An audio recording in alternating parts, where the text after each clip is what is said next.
रामकृष्ण हरी आमचं गाव आमचा पारायण सोहळा या कार्यक्रमासाठी आज आपण मान तालुक्यातील बोडके ग्रामपंचायतीच्या हद्दीत असलेल्या सपकाळ वस्तीमध्ये आलेलो आहोत. आज अखंड हरिनाम सप्ताह व पारायण सोहळा सुरू झालेला आहे. खरं तर हा पारायण सोहळा केव्हा सुरू केलेला आहे, किती वर्षापूर्वी सुरू केलेला आहे आणि काय यातून वेगळं पण मिळालेलं आहे, अशी विविध माहिती आज आपण सपकाळ वस्ती ग्रामस्थ आणि भावींच्याकडून घेणार आहोत. रामकृष्ण हरी. रामकृष्ण. नाव सांगा पहिल्यांदा तुमचं. विलास गाडी, सपकाळ वस्ती. बर. तात्या एक सांगा की पहिला प्रश्न तुमचा आहे की आपल्या सपकाळ वस्तीमध्ये वस्ती म्हणजे ते एक 20-25-30 घर असतील, पण किती वर्षापूर्वी हा अखंड हरिनाम सप्ताह सुरू केलेला आहे, काय त्या मग भावना आहे? साधारण एक 4 वर्ष अखंड हरिनाम सप्ताह चालू आहे. 21 वर्ष तुकाराम महाराजांची बीज उत्सव 21 वर्ष ह्या वस्तीवर अखंड चालूच होते. आणि आता भाऊंच्या म्हणजे हरिभक्त पारायण सुभाष महाराज यांच्या माध्यमातून ह्या वस्तीवर छोटासा असा प्रवास त्यांची एक अपेक्षा होती. आणि ह्या वस्तीला फार जुनं इतिहास आहे, म्हणजे संप्रदायाचा इतिहास आहे असल्यामुळं एक 4 वर्षापूर्वी हा पारायण सोहळा चालू केलेला आहे. आता बघितलं तर आपल्या पारायण सोहळ्यामध्ये समर्थ शंकर महाराज रसाळ, किसन महाराज गाडगे महाराजांची आहे, शिवाय सुभाष गाडगे महाराजांची प्रतिमा आहे. असे वेगवेगळे जे आता तुम्ही या लोकांच्या म्हणजे संतांच्या ज्या प्रतिमा लावलेल्या आहेत त्यांचं पूजन केलेलं आहे. काय ऋणानुबंध आहेत आपल्या सपकाळ वस्ती आणि ह्या सर्व? इंचकरी संप्रदायाचा खूप मोठा जुना इतिहास आहे. त्या संप्रदायाच्या माध्यमातूनच हे सगळी संत मंडळी निर्माण झाली. आणि पहिल्यांदा जे सुभाष महाराज, अगोदर भाऊसाहेब महाराज, ही जी संतांची परंपरा सतत पुढे आली. आणि आताचा शेवट सुभाष महाराजांनंतर मनीषी दैनिकींचं कार्य पुढे चालू ठेवलेलं आहे. आणि ह्या महाराष्ट्राच्या इतिहासाला तुकाराम महाराज आणि म्हणजे थोडक्यात धारकरी आणि वारकरी हा इतिहास आहे की ज्या तुकाराम महाराजांनी स्वराज्य उभं करण्यासाठी त्या मावळ्यांना उभं करून दिलं. आणि नंतर ह्या महाराजांचं स्वराज्य उभं राहिल्यानंतर त्याचं रक्षण करण्यासाठी छत्रपती संभाजी महाराजांनी फार मोठं बलिदान दिलं. आणि ह्या 16 फेब्रुवारी ते 18 मार्च हा बलिदान मास आहे. साख्या महाराष्ट्रात हा साजरा झाला पाहिजे, कारण संभाजी महाराजांचा खूप मोठा इतिहास आहे. त्या माणसामुळं हा हिंदू धर्म तरला. बरं तात्या, खरं तर मग तुकाराम बीज हा कसं काय तुम्ही म्हणजे या निमित्तानं म्हणजे ह्या वस्तीला बीज उत्सव 20-21 वर्ष चालू असल्यामुळं पारायण सोहळा पण त्या नामस्मरणानं आणि इथली भूमी पवित्र झाली. आणि पुन्हा प्रत्येक संप्रदायातल्या माणसाच्या म्हणजे डोक्यात आली. महत्वाचा सुभाष महाराजांनी हा विषय डोक्यात घातला की हे तुम्ही सप्ताह पुढे चालू करा. मी जे काही खर्चाचं असेल ती मला खाजगी सुद्धा बोलले की आम्ही सगळी मदत करू. आणि त्यांनी सुरुवातीला मदतही केली आणि हे सप्ताह चालू आहे. जो मगाशी आपण उल्लेख केलेला होता सुभाष गाडगे महाराज यांच्या कन्या मनीषताई गाडगे महाराज पण आज या पारायण सोहळ्याच्या शुभारंभाला उपस्थित आहेत. काय ताई सांगताल, आज तुम्ही भाऊने हे उभं केलेलं आहे आणि आज तुमची उपस्थिती आहे. गेली 5 वर्ष या वस्तीवरती महाराजांच्या बीज उत्सवानिमित्त हा अखंड हरिनाम सप्ताह चालू होतो. जसं की तात्यांनी सांगितलं की 20-21 वर्षापासून एक दिवसीय बीजोत्सव ह्या वस्तीवरती होत होता. आणि नामस्मरणाने पवित्र झालेली ही भूमी, गुरुदेव भाऊंच्या मुखातून शब्द आला की तुम्ही सगळ्यांनी मिळून 4 दिवसाचा का होईना पण एक अखंड हरिनाम सप्ताह बीजोत्सवानिमित्त करा. ग्रामस्थांनी गुरुवर्यांच्या शब्दाला मान दिला आणि अतिशय देखण्या प्रकारचा सोहळा गेली 5 वर्ष या वस्तीवरती महाराजांच्या बीज उत्सवानिमित्त होतो. या उत्सवामध्ये प्रत्येक कार्यक्रमामध्ये तरुण मंडळी अग्रेसिव्ह सहकार्य करतात, महिला मंडळी अग्रेसिव्ह सहकार्य करतात. म्हणजे नेमका सणाच्या कालावधीमध्ये हा सप्ताह चालू असतो. होळीचा सण येतो आणि होळीच्या सणा दिवशी संपूर्ण वस्तीला पुरणपोळीचं जेवण असतं. आणि सर्व महिला इथं येऊन सुंदर अशा पद्धतीने पुरणपोळीचा स्वयंपाक करून येणाऱ्या पाहुण्यांना देखील आणि वस्तीवरच्या ग्रामस्थांना देखील ते खाऊ घालायचं काम करतात. म्हणजे महाराजांच्या या बीज उत्सवानिमित्त महाराजांनी गुरुवर्य भाऊंनी दिलेला शब्द भाऊंच्या पाश्चात देखील या ग्रामस्थांनी पाळला व अतिशय गोड पद्धतीने हा अखंड हरिनाम सप्ताह इथे साजरा होतो. तुमच्यासाठी अजून एक प्रश्न आहे. खरं तर धुलीवंदन पण त्याच वेळेला येत आहे, तुकाराम बीज दुसऱ्या दिवशी येते. आपल्याकडे धुलीवंदन मराठीत धुलवड साजरी केली जाते का? कशा? नाही, तुकाराम महाराजांच्या बीजाने पारायणच आहे त्याच्यामुळे त्या वस्तीवर तर धुलीवंदनाचा कार्यक्रम अजिबात नसतोय.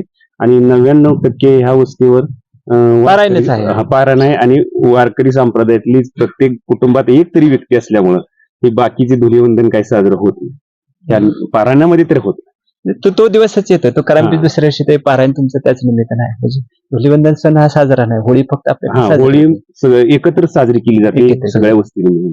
आणि धुलीवंदन हा सणच नाही, फक्त नावापुरता आपल्या वस्तीला म्हणण्यापुरता आहे. बरोबर आहे. अशी आता एक सांगा, आता आपल्या जे पारायणातले कुणाची कीर्तन होणार आहे ते कुणाची प्रवचन आहेत, म्हणजे पहिल्या दिवशी कुणाचं कीर्तन होणार आहे आणि पहिल्या दिवशी संतोष महाराज बोराटवाडी हा नवीन एक तरुण कीर्तनकार आहे आणि शिवव्यक्यता पण आहे. त्यामुळे हा ग्रामस्थांनी त्यांना एक आपल्याच गावचा पहिल्यांदा गावचा सुपुत्र. असल्यामुळं मान दिलेला आहे आणि नवीन कीर्तनकार आहे. आणि 2 तारखेला म्हणजे आजच प्रवचन कोणाचं आहे परत? आज प्रवचन महिपती पवार यांचं आहे. महिपती पवार. आणि 2 तारखेला मोरे महाराज यांचं कीर्तन आहे संध्याकाळी. आणि सार्वजनिक परत 3 तारखेला हा बाल कीर्तनकार आहे स्वप्नील महाराज गायकवाड. हा बाल कीर्तनकार आहे. त्या कीर्तनकाराला चॉईस करताना मी थोडस जास्त, हा फार गरीब कुटुंबातली व्यक्ती असून म्हणजे त्याला थोडं लिहिता वाचता येत नाही, तरी हा कीर्तनाचा कार्यक्रम करतो, त्याला प्रोत्साहन मिळावं म्हणून हे मी थोडस वैयक्तिक त्याला प्रोत्साहन केलेलं आहे. तरुणांना पण आपल्याकडे संधी दिलेली आहे. तरुणांना संधी दिली आहे. काल्याचं शेवटचं 4 तारखेला हनुमंत महाराज मोरे आमलेवाडी यांचं कीर्तन ठेवलेलं आहे. आणि 5 तारखेला गोरक्षनाथ महाराज गाडगे यांचं कीर्तन, काल्याचं कीर्तन काल्याचं कार्यक्रमाची सांगता होणार. त्याच दिवशी सांगता होणार. आणि मध्यंतरी 4 तारखेला अतिशय याचा उत्कृष्ट भारुडाचा एक कार्यक्रम ठेवला. कोणाचा आहे भारुड? ते भारुड सावता केशव फुले इंदापूर. अतिशय संगीत आणि रंगीत दोन्ही कार्यक्रम आहेत. आपल्याकडे आध्यात्मिक आणि दोन्हीचा पण संगम संगम आहे. भारुडाचा पण कार्यक्रम आहे, म्हणजे कीर्तन, प्रवचन आणि भारुड सगळंच आपलं वारकऱ्याशी संबंधित आहे. धन्यवाद. तुमचं नाव सांगा आता. नमस्कार, रामकृष्ण हरी. रामकृष्ण हरी. नाव सांगा आता. युवराज गाडे. युवराज, एक सांगा आता, आपल्याकडे शिवाजी महाराजांच्या प्रतिमेचं पूजन पण मगाशी केलेलं आहे आपल्या पारायण सोहळ्याच्या सुरुवातीलाच. आणि धर्मवीर संभाजी महाराजांचं प्रतिमा आहेच, प्लस आपल्याकडे प्रवेशद्वार आहे, ते धर्मवीर संभाजी महाराजांचंही नाव दिलेलं आहे प्रवेश करताना आपण भाविक. काय या पाठीमागे तुमची कल्पना आहे? यामागे एकच कल्पना आहे. ज्यावेळी छत्रपती शिवाजी महाराज आणि संत जगद्गुरु तुकाराम महाराज यांचा गुरुबंधत्वाचा एक नाता आहे. ज्यावेळी छत्रपती शिवाजी महाराज आणि संत तुकाराम महाराजांचं कीर्तन कुठे असेल, म्हणजे एक प्रसंग आहे, लोहगडच्या पायथ्याला महाराजांचं कीर्तन होतं. त्यावेळेस छत्रपती शिवाजी महाराज कीर्तन ऐकण्यासाठी त्या कीर्तन सोहळ्याला आले होते. तर त्यावेळेस काय झालं की महाराजांचं कीर्तन ऐकत असताना मोगलांना कोणीतरी सांगितलं की महाराज एक ठराविक मावळ्यांना घेऊन त्या कीर्तन सोहळ्यात त्या गावात आलेले आहेत, तर त्यासने आपल्याला पकडण्यासारखा योगायोग आहे. तर तो योगायोग आहे या कारणास्तव त्यासनी वेढा पडला. आणि तुकाराम महाराजांनी विठ्ठलाला म्हणजे पांडुरंग भगवंताला असं सांगितलं की जर हा माझा दंतराजा वाचला तर आमचा धर्म टिकणार आहे, आमच्या सगळ्या गोष्टी पुढल्या टिकणार आहेत. तर ह्या गोष्टीसाठी तुला जे करायचं आहे, तुझी ताकद आणि आमची भक्ती या दोन्हीचा योग घातला पाहिजे आणि तो आम्हाला ह्याच्यातून वाचवलं पाहिजे. तर ज्यावेळेस मोगल महाराजांना पकडण्यासाठी आले किंवा त्यांनी बंदी करण्यासाठी आले, त्यावेळेस भोवताली बसलेल्या सर्वांच्यातच छत्रपती शिवाजी महाराज दिसायला लागले. तर हे प्रसंग असा होता की त्या मोगलांना समजत नव्हतं की महाराज कुठले आहेत, छत्रपती महाराज कोण आहेत आणि भक्त कोण आहेत हे. त्यामुळे तिथून ते पळून गेले. अशा प्रकारे जर छत्रपती शिवाजी महाराज जगद्गुरु तुकाराम महाराजांच्या कीर्तन सोहळ्यात जर येऊन बसत असते तर आपला हा एवढा मोठा भव्य दिव्य आपण कार्यक्रम करत आहोत आणि त्याच्यात जगद्गुरु तुकाराम महाराजांचं आपण पारायण करतोय, तर त्यामध्ये आपण छत्रपती शिवाजी महाराजांची मूर्ती ठेवावी ही संकल्पना आमच्या सर्व तरुण मंडळांची झाली. आणि ह्या प्रकारे आम्ही ह्या कार्यक्रमात तुकाराम महाराज आपले छत्रपती शिवाजी महाराजांची मूर्तीचे पूजन आणि हे करून आम्ही या ठिकाणी कार्यक्रमाची सुरुवात करीत आहोत. प्रवेशद्वारला धर्मवीर संभाजी महाराजांचे नाव दिलेलं आहे. धर्मवीर संभाजी महाराज एक वेळ असा प्रसंग, थोडक्यात छत्रपती संभाजी महाराज एक वेळ बहादूरगडाच्या पैठ्याला अशीच पालखी चाललेली होती. पालखीवर त्यांनी बहादूरखानाने हल्ला केला. त्यावेळेस महाराजांना कळाले की आपले 100-200 वारकरी या ठिकाणी मृत्युमुखी पडलेत ह्या बहादूरखानानं. त्यावेळेस त्यांनी काय केलं की वारकऱ्यांच्या वेशामध्ये येऊन त्या बहादूरखानाला असा धडा शिकवला की जेणेकरून परत ना वारकरी या धर्माला कुठेही कोणीही मोगलाने हात लावला नाही पाहिजे, अशा प्रकारची त्याला शिक्षा सुनावली. म्हणून हा जो सोहळा आपण करतो तो फक्त धर्मवीर संभाजी महाराजांच्यामुळे. म्हणून आम्ही या कार्यक्रमाला प्रवेशद्वारालाच नाव त्यांचं देऊन हा कार्यक्रमाचा आणि ह्या प्रांगणात जो माणूस येईल त्याला ज्ञात होईल की जेणेकरून हा महाराजांच्यामुळे आपण जो आज कार्यक्रम करतोय किंवा आपण उत्सव करतोय सगळं करतो कार्याची आठवण, विचाराची आठवण व्हावी यासाठी आम्ही नवीन पिढीला त्या निमित्तानं माहित व्हावं यासाठी आपण एक प्रवेश तात्या आता ह्या गावातील जे तरुण मंडळ आहे त्यांनी भारुडाचा कार्यक्रमाचा खर्च जे काही 15-20 हजार असेल ते सगळ्या तरुण मंडळांनी केलं. तरुणांचाही सहभाग मिळालेला आहे. म्हणजे पहिल्यांदा पारायण सुरुवात झालं, तरुणांनी बघितले, बसलं आणि आता थेट मदतीला पण धावले आणि एक आध्यात्मिक कार्यक्रम भारुडासारखा त्यांनी ठेवलेला आहे. चांगली गोष्ट. धन्यवाद. खरं तर सपकाळ वस्ती बोडके बोराटवाडीतील एक छोटीच वस्ती आहे, पण अध्यात्माची एक ज्योत जी आहे, वारकरी संप्रदायाची एक ज्योत आहे. खरं तर आज त्यांनी सांगितलं किंवा भारुडाचा कार्यक्रम त्यांनीच ठेवलेला आहे, त्याच्यामुळे त्यांच्यापर्यंत पोहोचलेला आहे. खरोखर हे त्यांचं कार्य खूप चांगलं आहे आणि हळूहळू वारकरी संप्रदाय वाढत आहेत. मानदेश भूषणशी वारकरी बोलल्याबद्दल सर्वांना धन्यवाद. आणि भविष्य काळात वारकरी अखंड हरिनाम सप्ताहाचा गतीनं प्रवास होत आहे. या प्रवासाला मानदेश भूषण परिवारातर्फे मनपूर्वक शुभेच्छा. रामकृष्ण हरी. आपण आता थेट आलोय ते सपकाळ वस्तीतील अखंड हरिनाम सप्ताहात आलेलो आहोत. धर्मवीर संभाजी महाराज प्रवेशद्वारातून आपण प्रवेश केलेला आहे.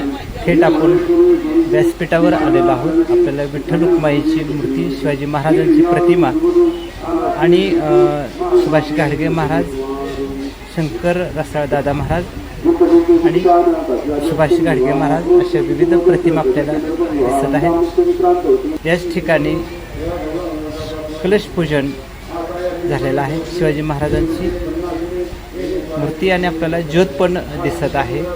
अखंड ज्योत ही तेवढ ठेवली जाते. आता आपण थेट कार्यक्रम बघतोय तो कलश पूजनाचा कार्यक्रम आहे.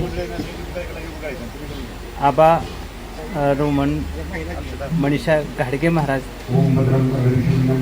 कलश पूजन करताना आपण दृश्य पाहतोय. अखंड हरिनाम सप्ताह व ज्ञानेश्वरी पारायण सोहळा म्हटलं की कलश पूजन, वीणापूजन, ग्रंथपूजन होत असते. आपण दृश्य पाहतोय ते कलश पूजन, ग्रंथपूजन होताना पाहतोय.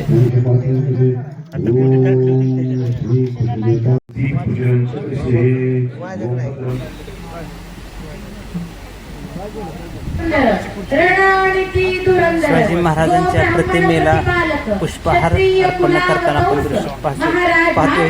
विलास गाडे तात्या पुष्पहार अर्पण करताना दृश्य पाहतोय. खरं तर धर्मवीर संभाजी महाराज आणि छत्रपती शिवाजी महाराज यांच्या प्रतिमा या पारायण सोहळ्याच्या निमित्तानं आपल्याला पाहावयास मिळालेल्या आहेत. आता विनापूजन झाल्यानंतर पंचपदीचा कार्यक्रम पंचपदीचा कार्यक्रम सुरू आहे. त्यानंतर आरतीचा कार्यक्रम झालेला आहे. सपकाळ वस्ती छोटी आहे, पण या छोट्या वस्तीमध्ये आपल्याला मोठ्या प्रमाणात प्रतिसाद मिळत आहे. मोठ्या संख्येने कार्यक्रमाला उपस्थित राहिलेला आपल्याला दृश्य पाहावयास मिळत आहे. खरं तर महिलांची संख्या, शाळकरी विद्यार्थ्यांची संख्या ही मोठ्या प्रमाणात आहे. तरुण वर्गही मोठ्या प्रमाणात सहभाग होत असल्याचे मानदेश भूषणशी संवाद साधताना सपकाळ वस्ती ग्रामस्थ सांगितलेलं आहे. आपण पंचपदीचा कार्यक्रम ऐकत आहोत. हा कार्यक्रम झाल्यानंतर जेवणाचा कार्यक्रम झालेला आहे आणि महिलांनी सुद्धा वांग भाकरीचं जेवण वारकऱ्यांसाठी खूप चांगलं बनवलेलं आहे. आपण कार्यक्रम पाहतो ते पंचपदीचा कार्यक्रम आहे.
पंचपदीचा कार्यक्रम झाल्यानंतर आरतीचा कार्यक्रम झालेला आहे आणि या आरतीच्या कार्यक्रमानंतर ज्ञानेश्वरी काही ओव्यांचं वाचन करून ज्ञानेश्वरी पारायण सोहळ्याचा शुभारंभ केला जातो. आपण दृश्य पाहतोय ते ज्ञानेश्वरी वाचताना भाविक दिसत आहेत.